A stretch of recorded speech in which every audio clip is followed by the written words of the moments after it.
and then opening myself up to, I really have in the last couple of years tried to spend time listening to the Lord to see, what would you have me do today?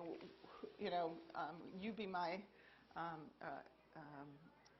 sort of, let me be your ambassador and point me in the direction for the people that, you want me to touch today, and try to be salt and light in that regard. But then I go and try and work out. I know it doesn't look like it, but I do try to work out. And there's like a 2 or 3 mile walk that I go on, and maybe because I'm multitasking, I don't walk as fast as I should, but I do take my BlackBerry with me and try and get my, the emails answered that I need to get answered, and the phone calls made that I can make that early in the morning, so that when I get to work, I'm hitting the ground running. So I'm out there getting fresh air and some exercise and getting my billable hours in. Look for ways that I can multitask, and then. Look for the efficiencies. Try and cut down on waste. You don't, you can multitask more than you think you can. And again, I think the more you do, the more you are. And I know, even in law school, I worked 1 or 2 12-hour night shifts as a nurse at Georgetown Hospital. I worked 15 to 20 hours a week as with a law firm. And you think, and then I was on the Law Journal, and you think, how do you do all that and go to law school full time? But what I found is the more you do, and as long as you keep yourself balanced and keep in step with the Lord, the more you do, the more you are. The more you can contribute to whatever you're doing, because you learn from each of the experiences. And also, the funny thing about it is, the more you've got on your plate, the more you manage your time better. I mean, you only have this much time to study for, this torts class. You need to focus on it, and you really hone in on it. And that's also true for oral arguments. I mean, a lot of times when you're under the gun, you really start focusing on, what do I really need to get across to the court? How can I really take the time that I have to prepare for this argument and really hone in on the issues that really matter, and spend my time wisely, because I'm spending the court's time, and they don't want you off on all these different issues that don't matter to them. So like I said, within reason, I think the more you do, the more you are. Again, I try and multitask. So when I'm out doing community involvements, I try and include my kids, like Habitat for Humanity or that kind of thing, where I'm bringing them in on it and getting double time, spending time with them, but feeling like I'm contributing or giving back to the community. And I think the most important thing is to never lose your moorings. And that's why I say I start out the day in prayer and try and give every day to the Lord to begin with. I think that's why He's led me on this weird career path that I had never planned. I think He wants me to be salt and light, and where there isn't a lot of salt and light. I mean, there aren't too many lawyers that are Christians, I think, as a percentage, and there aren't too many women lawyers that are Christians. And I try to be a mentor to women lawyers. I have a women lawyers Bible study that meets in my office every other week, and then I also meet every Friday morning at Widener Law School with the women attorneys there, and really try to use what the Lord has given me to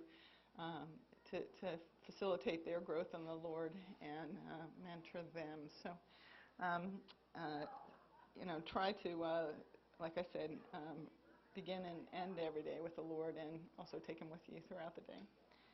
Anyway, so that's what I've got on my sheet here. I'm open for any questions you may have.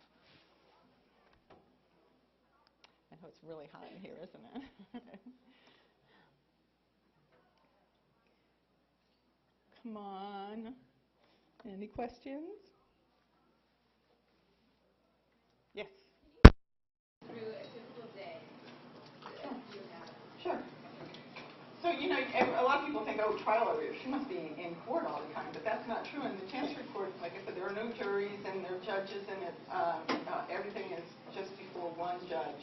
And so my day, like I said, I begin at usually roll out of bed around 6 in the morning, get my kids off to school, get the dog fed, and then spend some time, quiet time with the Lord, and then try and get some workout in, and then and I took rope. That's another fast way to burn some calories and get things, blood running in the morning, and then usually do the walk. And at some point, I like to get the emails and everything done before I go in and avoid rush hour traffic, because that's just a wasted extra half hour in my day. So we're looking for the efficiencies.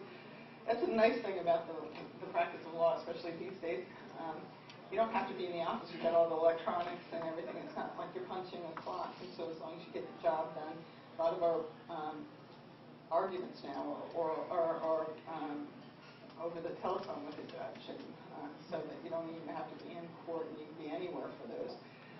So I'm able to get to a lot of my kids' ball games and things like that. It just means I have to stay up later, get up early, or whatever, reorganize my time to get the brief written or what have you.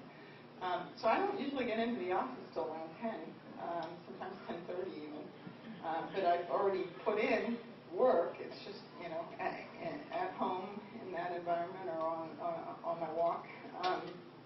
And then, like I said, on my walk, the other thing I do is email myself a to-do list and rank my to-do according to the priorities, and then get in and start tackling that to-do list, whether it's responding to some correspondence from opposing counsel, preparing for an argument with the court, drafting briefs. A lot of what we do is motion practice, like I said, so it's writing briefs, opening, answering, reply, and then an argument on those briefs to the court. The briefs are like like very big papers. I mean, our average opening brief page limit is 50 pages, and same with answering and then reply of 35 pages. All of that's got to be supported by citations to case law or to statutes or regulation or whatever, so there's a lot of research that goes into it. A lot, the more senior you become, the more you have to do in terms of administration and marketing and that sort of thing, keeping the pipeline fed. So, I do speaking engagements. I